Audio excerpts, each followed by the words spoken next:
A manutenção de um pequeno jornal, de uma pequena rádio, de uma emissora de TV local, de um site, depende da publicidade local, das pressões dos anunciantes locais.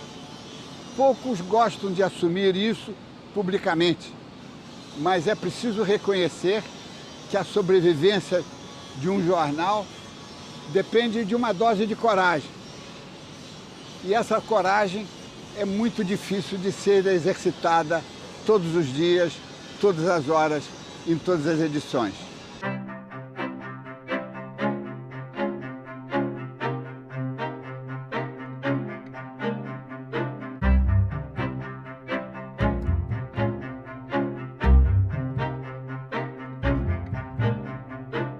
Ninguém consegue, de sã consciência, fazer um jornalismo, um rádio eminentemente independente. Existe, sim, comprometimentos. Sem comprometimento, você não sobrevive. Quem está no poder quer continuar no poder. Ele não quer sair de jeito nenhum. E todo mundo que fala contra ele, ou contra o que ele está fazendo, ele vai tentar neutralizar de alguma forma. Então, se ele não consegue pegar aquele cidadão, se ele não consegue comprar, fazer um acordo financeiro para aquela pessoa mudar o discurso, o governante, ele vai ao comerciante e fala assim, olha, você vai anunciar nesse jornal, esse jornal é meu inimigo. A gente não tem condições de ter essa independência totalmente por umas questões lógicas e a gente procura ser independente, mas a gente também tem que chegar com o pires na mão. E os veículos, ele meio que, enfim, como não são feitos em Marte, são feitos dentro de um determinado contexto histórico e econômico, eles também são parte dessa disputa, meio que se submete enfim, a um determinado cenário e quando ele menos percebe, ele já nem está fazendo mais jornalismo direito, ele já está fazendo nas redações material quase que publicitário dos interesses do dono do veículo, ou do padrinho político, ou do eventual patrocinador daquele determinado veículo. Enfrentar essas coisas é difícil porque passa por enfrentar a própria necessidade de sobrevivência econômica.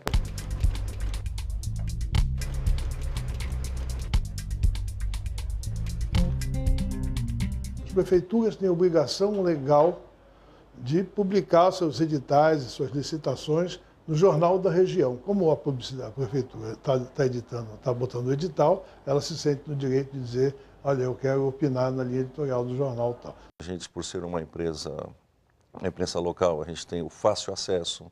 Hoje, é diferente de um grande centro, onde você, numa cidade com uma característica como Santos, ou enfim, as regiões que a gente circula, é muito fácil você encontrar os governantes, encontrar os grandes anunciantes. Principalmente cidade interior, onde todo mundo se conhece, fica mais difícil ainda você se livrar de um amigo que veio aqui, pelo amor de Deus, não dê, e a gente dá. A gente é meio ousado, a gente dá. Mas, evidentemente, que você pode dar mais ou menos. Agora, se esse amigo matou, ele vai sair. Um veículo de comunicação do interior, ele não olha uma prefeitura como um agente público que tenha, sabe, um papel social e que deve ser cobrado e que é o lugar do político, enfim. Um veículo de comunicação do interior, ele olha a prefeitura como uma fonte de recurso. É um anunciante em potencial. E aí os veículos de comunicação, assim como todas as outras forças econômicas, estão disputando esse mesmo dinheiro, né? E com as consequências óbvias que isso traz para o jornalismo, ou seja, como ser independente num cenário desse.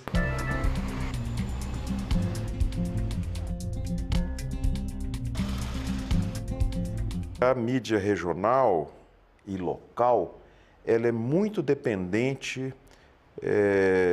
dos recursos públicos, né? Então, há uma certa interdependência com variações históricas e também uma interpenetração, porque no Brasil, alguns grupos poderosos de mídia regional são grupos controlados por famílias de políticos tradicionais. Durante os 8 anos do governo Paulo Artung, que foi de 2003 até 2010, a gente teve uma dificuldade muito grande de conseguir publicidade, ou seja, a gente, além de não ter publicidade do governo do Estado, a gente acabou sendo boicotado por outros possíveis anunciantes, aí por influência do próprio governador, que queria evitar que o jornal recebesse publicidade. A pessoa começa escrevendo a matéria no computador, faz aquele jornalzinho, vai na prefeitura, vende, pega o anúncio, e aí não contrata jornalista, a maioria deles nem jornalistas são. Ou seja, se o prefeito apoia, eles falam bem. Quando o prefeito não apoia, eles batem. Então eles batem no prefeito até falar bem e depois mudam. Nós temos aqui o que se chama, que tem sido chamado, do ponto de vista conceitual é bem próprio, de coronelismo eletrônico, né? Prevalecem, né, em vários estados e regiões do controle da mídia coincidir com o controle da política, porque são grupos familiares que vêm desde o tempo da República Velha. Você pode escolher o estado e ver se existe lá. Se você começar pelo norte e vier descendo do Nordeste até o Rio Grande do Sul, você vai encontrar vários casos. Para contornar as dificuldades, os responsáveis pelos veículos do interior pedem ajuda ao governo federal e esquecem que ficarão atrelados para sempre.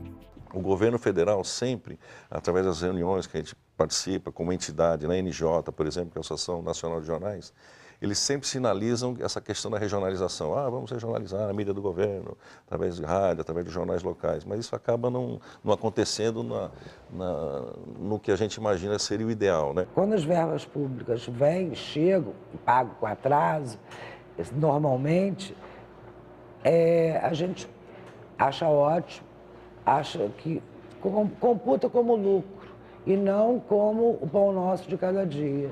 Eu tenho que correr atrás, tenho que passar para o SECOM. SECOM, a gente é um zero, é um número, e é um número desconhecido.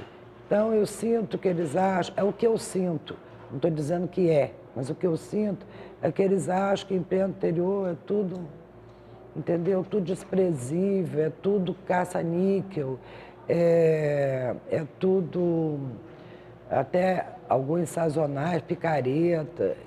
A Petrobras, que está lá em São Sebastião, o TEBAR, o terminal Almirante Barroso, o TEBAR, é lá que você tem o Porto de São Sebastião. A Petrobras, em si, nunca foi anunciante. Eu cansei de ir ao Rio de Janeiro, de falar com as áreas respectivas, eles nunca tiveram a menor bola. Disseram, não, a gente anuncia na Folha, a gente anuncia no Estadão. Diante das finanças em crise, os pequenos jornais contratam escritórios de representação para cuidar dos anúncios. Mídia regional é uma história em que tem muitos mocinhos, muitos bandidos, e muitos bandidos que não são mocinhos e muitos mocinhos que não são bandidos. São muito poucos os veículos que, de fato, podem ter suas próprias equipes, né, fazendo a sua própria venda. Esses escritórios de representação só aceitam veículos quando eles, de fato, atendem a determinados, digamos assim, pormenores ou, não sei, um sistema que eles têm lá de aferição que permite a eles dizer, eu não posso vender gato por lebre, eles têm uma responsabilidade.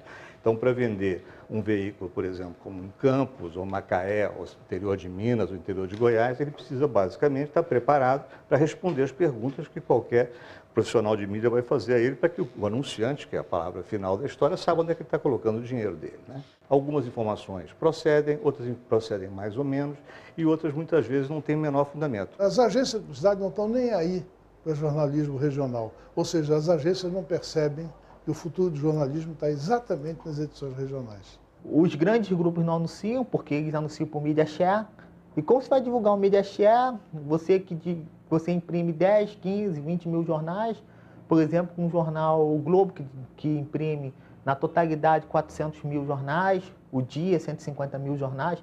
Como que você vai disputar com isso? O que a gente percebe no dia a dia, a dificuldade que nós temos é para separar aquilo que é um veículo de comunicação, ou seja, que cumpre uma missão social que a gente conhece, E um outro veículo que, do ponto de vista material, eles podem ser muito semelhantes, do ponto de vista tátil, sei lá o que for e tal, mas esse aqui está pura e simplesmente fazendo um papel, né, está desenvolvendo literalmente um papel, aí sem jogo de palavras, nem segundo sentido, que eventualmente não é o que você pode chamar que é o papel do jornalismo, e sim o papel do dono desse veículo, que é completamente diferente. As agências de propaganda no Brasil têm muita dificuldade, né?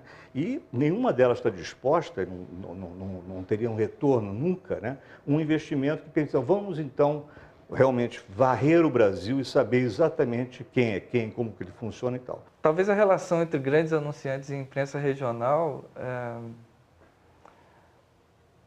reflita um pouco a ideia de que só há imprensa e só há mundo inteligente, só há viabilidade econômica, enfim, nos grandes veículos e nas grandes cidades, né? Você tem um grupo dos jornais, que eu chamaria assim de bissextos, né?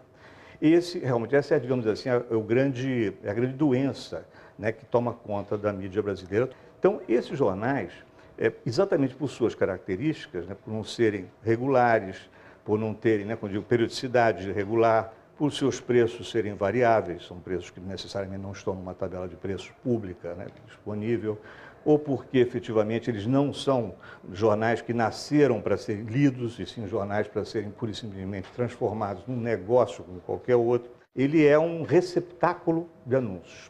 Grandes grupos empresariais também não se interessam em investir na mídia regional.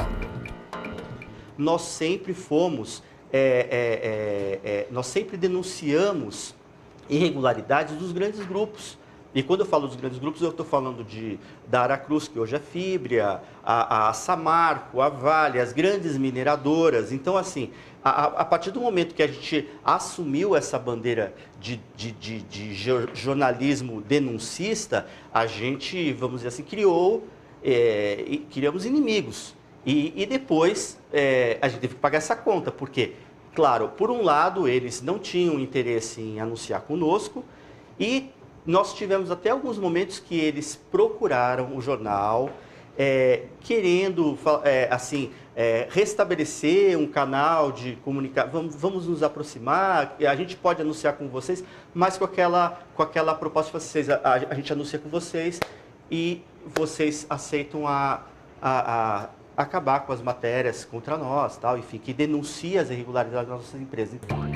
E quando a imprensa regional denuncia, ela é processada pela justiça.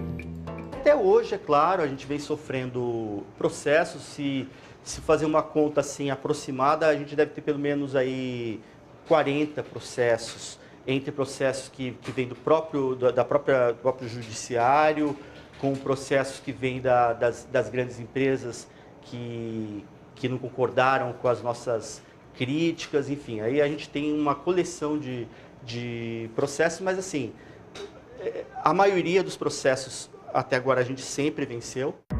Diante de denúncias, o poder local faz pressões e ameaças que muitas vezes acabam em violência física. O prefeito, que é o Juan Garcia Ponce, a gente começou a denunciar as coisas que ele estava fazendo, coisas muito feias, muito desagradáveis. Ele cometeu vários crimes, várias barbaridades na cidade, e o jornal denunciou. Vamos denunciar isso aí, entra com uma ação na OAB para encher o saco desse cara. Não se anuncia mais nada, a prefeitura não anuncia mais nada no jornal. Isso não é grave. O comércio que anunciar no jornal, eu boto fiscalização em cima. Aí começou a ficar russo. Aí realmente a coisa começou a complicar. Aí culmina que um determinado dia, uma determinada madrugada, entra um grupo de bandidos, ataca uma das impressoras, não conseguiram destruir, mas provocaram sérios danos, e ameaçaram o pessoal que estava. Tinha 2 redatores no jornal ainda, e tinha o pessoal da oficina. E botaram arma na cabeça. Todo mundo sabe, segredo de polichinelo, todo mundo sabe quem, onde, como, quando, não tem nenhuma dúvida a respeito, mas nada aconteceu. E a pressão econômica muito forte. Eu digo, quer saber de uma coisa? Vamos vender. E aí meu filho, vai vender para quem? Eu digo, para quem? Para eles. Dá o telefone aqui. Eu liguei lá para o prefeito, eu quero falar com o Juan. Juan Henrique. Estou vendendo o jornal. Quer comprar? Eu disse, vou mandar o português para procurar. A mídia do interior sofre com questões econômicas e políticas, um quadro bem diferente da imprensa norte-americana, criada a partir da expansão do sistema ferroviário nos Estados Unidos em meados do século XIX. Um dos segredos, na minha opinião, da força da imprensa norte-americana e da democracia norte-americana é o fato de que, desde o início do país, a imprensa regional existiu e foi forte. À medida que os trens iam sendo construídos e levados para o oeste dos Estados Unidos, eles eram sempre acompanhados por jornalismo.